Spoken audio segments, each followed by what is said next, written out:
Well, that's a good question.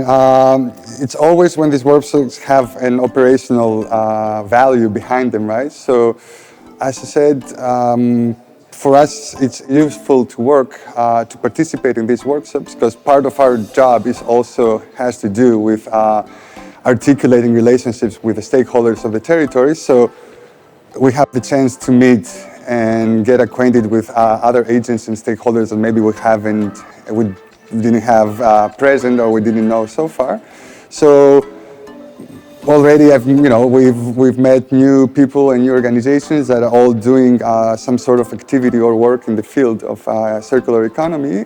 So that part of the new connections and networking, I think it's important, but also it's also important because you get new knowledge on terms of policies and European strategies.